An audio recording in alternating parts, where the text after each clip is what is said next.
যত গুনাহ তুমি করো না কেন, যদি রব্বুল আলামিন তাবারক তাআলার কাছে খাড়া হইয়া রব্বুল আলামিন তাবারক তাআলার কাছে নত হইয়া যদি ইস্তিগফার করিয়া তওবা করিয়া যদি তুমি আল্লাহর কাছে মাফ খুঁজিলাও, রব্বুল আলামিন তাবারক তাআলা মাফ করে দিলান। আল্লাহ মাফ করে দেন। দুনিয়ার জমিনে বন্দায় এক বন্দার কাছে যদি কোনো জিনিস বারবার খুঁজে, তাহলে একদিন দিব, 2 দিন দিব, 3 দিন দিব, 4 নম্বর দিন কোথায় খাতাইবার কইবা কোনো কাম নাই, ও খালি খুঁজে গে কিতা কইব, খালি খুঁজে। নবীজি ফরমায় আল্লাহর কাছে যত বেশি খুঁজিমু অত বেশি আল্লাহর খুশ হই, যত বেশি খুঁজিমু অত বেশি আল্লাহর খুশ হই, যত বেশি আল্লাহর কাছে মাফ চাইম অত বেশি আল্লাহ খুশ হই। আল্লাহ বেজার হইন না। যত বেশি গুনাহ করি না কেন, এক সাহাবী হযরত দেহিয়ায়ে কলবি প্রায় সময় আল্লাহর নবী সাল্লাল্লাহু আলাইহি সাল্লামে দোয়া করতা, বলে আল্লাহ দেহিয়ায়ে কলবিরে মুসলমান বানাই দিলাও।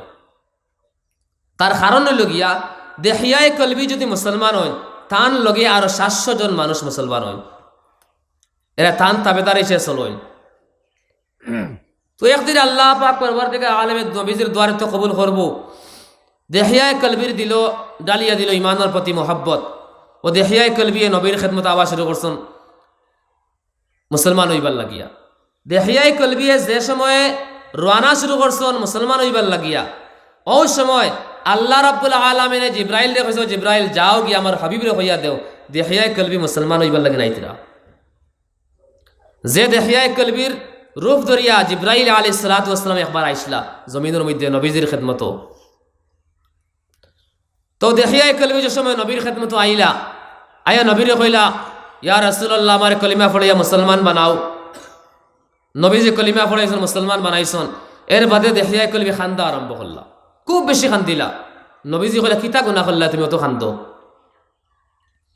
আল্লাহর নবী জনাবে মুহাম্মদ মুস্তাফা সাল্লাল্লাহু আলাইহি ওয়াসাল্লাম ফরমান, দেহিয়ায়ে কলবি তুমি তো এখন মুসলমান হয়ে গেছো গিয়া, তুমি অত খান্দো কিতা লাগিয়া, তুমি অত বড় কিতা গুনাহ করলাই? দেহিয়ায়ে কলবি কইলা ইয়া রাসূলুল্লাহ বহুত বড় গুনাহ করে লইলাম, আমি বহুত বড় মারাত্মক গুনাহ করলাম।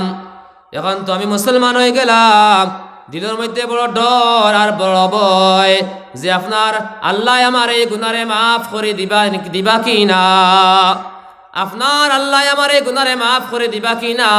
এর লাগি আমি বড় খান্দিয়ার। তুমি কিতা গুনাহ করলাই? বলে ইয়া রাসূলুল্লাহ এমন এক গুনাহ করলাম যে গুনার কথা আপনারে কইতাম আমার শরম লাগে যার। বলে ও দেহিয়ায়ে কলবি তুমি কিতা গুনাহ করলাই, তুমি কওসার। যে সময় নবী বারবার কইলা, ওই সময় দেহিয়ায়ে কলবি কইলা ইয়া রাসূলুল্লাহ যে সময় আমি মুসলমান আসলাম, আমি 70টা মাসুম বাচ্চিন্তরে আমি জিতা জমিনের মধ্যে দফন করলাম। ও নবীজি হনিয়া আশ্চর্য হয়ে গেল গিয়া, নবীর চেহারার রং বদলে গেল গিয়া। অত বড় গুনাহ 70টা মাসুম বাচ্চিন্তরে ফুড়িন্তরে জিতা দফন করছেন গাত করিয়া, কম বড় গুনাহ নেগো। নবীজি খামোশ হয়ে গেল গিয়া, সকুত ইখতিয়ার করে লইলা নবীজিয়ে। জিব্রাইল আলাইহিস সালাম ওহী লইয়া আইছেন, ইয়া রাসূলুল্লাহ রব্বুল আলামিন তাবারক তাআলা পাঠাইছেন আমারে আপনারা জানাইতাম দেহিয়ায়ে কলবি যে কলিমা পড়িছেন, কলিমা পড়ার কারণে আগে তো তাই মুসলমান আসলা না, ও মুসলমান আসলা, বেদিন আসলা, জান চোদ্রা করি লাইছেন। আজ যেহেতু আপনার সামনে কলিমা পড়ি লাইলা, মুসলমান হয়ে গেলা, দেহিয়ায়ে কলবির এই যাবতীয় সারা গুনারে রব্বুল আলামিন তাবারক তাআলা মাফ করে দিলাইলা। সুবহানাল্লাহ। আগে তো বুঝছেন না গুনাহ করছেন, এখন তো মুসলমান হয়ে গেছেন। দেহিয়ায়ে কলবি তো এখানে হুনিয়া বাদে আবার খান্দা আরম্ভ বলে, খান্দা তো বন্ধ না। নবীজি কইলে এখন তো গুনাহ মাফ, এখন খাদ্য কিতা লাগিন? বলি না আমি আরো গুনাহ রয়েছি, আমার আরো বড় মারাত্মক গুনাহ, আরো বড় মারাত্মক গুনাহ যেইগু আল্লাহ মাফ করে দিবানি না, না আমার সন্দেহ আছে। বলে কিতা গুনাহ? ও বারবার নবীজি খাওয়ার বাদে কইলা ইয়া রাসূলুল্লাহ আমি যে সময় আমার বাড়ি থেকে বাংলাদেশ যাইতাম, আমি দীর্ঘ সময় বাংলাদেশের মধ্যে আসলাম, যাইতে সময় আমি আমার বিবিরে হইয়া গেলাম, ও সময় আমার বিবি গর্ভের মধ্যে আসলাম, বিবিরে হইয়া গেলাম, ও বিবি যদি ছেলে সন্তান জন্ম লয় তাহলে তুমি রাখিও, আর যদি মেয়ে সন্তান জন্ম লয় তাহলে তুমি দফন করিলাইও, মেয়ে সন্তানে তুমি রাখিও না। যে সময় আমি বিদেশের মধ্যে গেলাম গিয়া, কয়েক বছর আমি বিদেশ রইলাম, যে সময় আমি ঘুরিয়া বাড়ির মধ্যে আইলাম, আর যে সময় আমি ডাকিলাম ওই সময় আমার ফুড়ি আমার দরওয়াজা খুলিয়া দিল। যে সময় দরওয়াজা খুলিয়া দেওয়ার লগে লগে আমি ফুড়ি দেখলাম, মেয়ে সন্তান দেখলাম। ওই সময় কইলাম তুমি খান তাকিয়া বলে ও গরুর মালিক নির ফুড়ি আমি, ও গরুর মালিক নির ফুড়ি আমি। দেহিয়ায়ে কলবি রাদিয়াল্লাহু তাআলা আনহু ওই সময় মুসলমান হইছেন না, পরবর্তী সময় মুসলমান হইছেন। কিন্তু ওই সময় তান বিবিরে কইলাম আমি তোমারে কইলাম মেয়ে সন্তান যদি জন্ম লয় তাহলে তুমি দফন করবার লাগে কইলাম, তুমি কিতা লাগি দফন করলাই না? ওই সময় তান বড় রাগ আইল, গুসা আইল। তাই চিন্তা আরম্ভ করলাম এই মেয়ে সন্তানরে কিলা মারা যায়, যদি এই মেয়ে সন্তানরে মারইন না তাহলে তানে দেশের মাঝে তানে জায়গা দিতা না।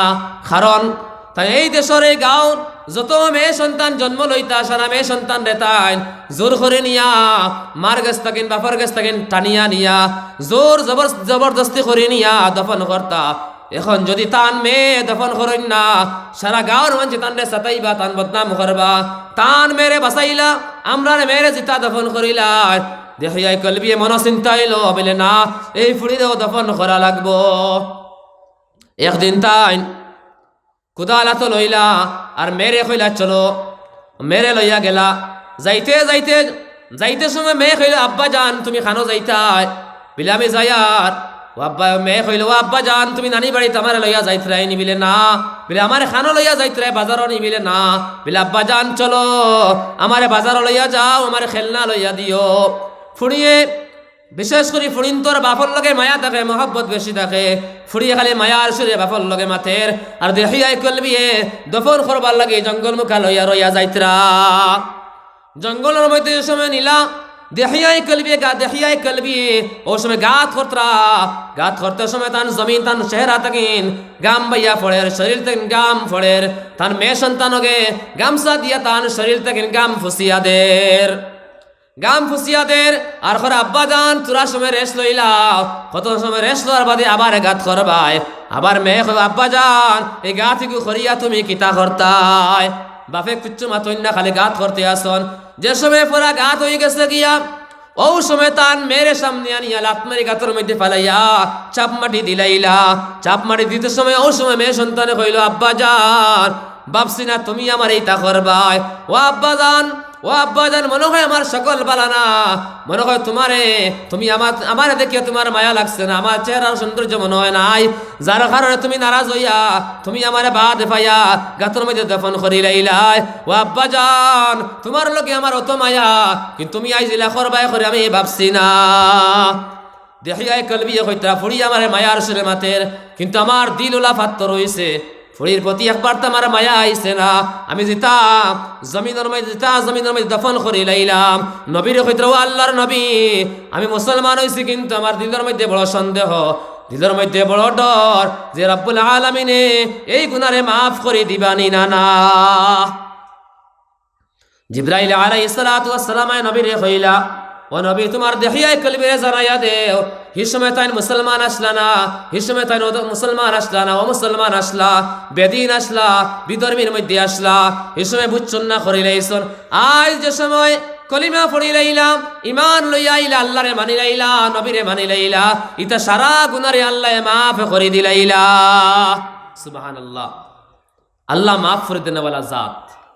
অত বড় বড় মারাত্মক গুনাহ আল্লাহ মাফ করে দিলাইছন। এর মতলব ইকান না যে আমরা গুনাহ করতাম আর বাদে মনে হইতো যে তওবা করব আল্লাহ মাফ দিলাইবে না। ইলা যদি আয় তাহলে তো আল্লাহর কাছে আসতে যাইমু। মন ফ্রেশ করিয়া দিল সাফা করিয়া তওবা করতাম। তওবার মতো তওবা করলে আল্লাহ তওবা কবুল করব। পরবর্তী আবার গুনাহ করিলেছি বেবুলো আবার তওবা করব আল্লাহ মাফ দিব। আমরা নবীজি সাল্লাল্লাহু আলাইহি সাল্লাম 7 গুণ মাফ নানি। ও নবীজি সাহাবায়ে কেরাম হলের হইতো সাহাবা হল তুমি তান কিতা করিও ডেইলি ইস্তেগফার করিও। ইস্তেগফার করলে আল্লাহ গুনাহ থেকে বাঁচাইয়া রাখে, গুনাহ থেকে আল্লাহ হরাইয়া রাখে। আল্লাহর নবীর তো কোনো গুনাহ নাই। আল্লাহর নবী সাল্লাল্লাহু আলাইহি সাল্লামের সাহাবায়ে কেরাম হলের হইতো সাহাবা হল আমি ডেইলি 70 বার ইস্তেগফার পড়ি। সুবহানাল্লাহ, নবীজি কইতরা আমি ডেইলি 70 বার করে ইস্তেগফার পড়ি। কোন আহাদিসের মধ্যে আছে নবীজি কইতরা আমি ডেইলি 100 বার ইস্তেগফার পড়ি। সাহাবায়ে কেরাম আমাদের হুকুম দিতরা বলে আমি তো আমার তো কোনো গুনাহ নাই, আসলে নবীর তো গুনাহ নাই, বরং নবীজিয়ে সুপারিশ করিয়া মানুষের জন্নত নেবাইবা। নবীজির লাগি আল্লাহ দুনিয়া আখিরাত সারা বানাইলো, ও নবীজি ইস্তেগফার করতরা। বরং উম্মতরে শিখাইয়া যাইতরা যত তুমি আল্লাহ বিল্লাহ করো, যত আমি লই যাও, এর বাদেও তুমি ইস্তেগফার করিও, এর বাদেও তুমি কিতা করিও? ইস্তেগফার করিও।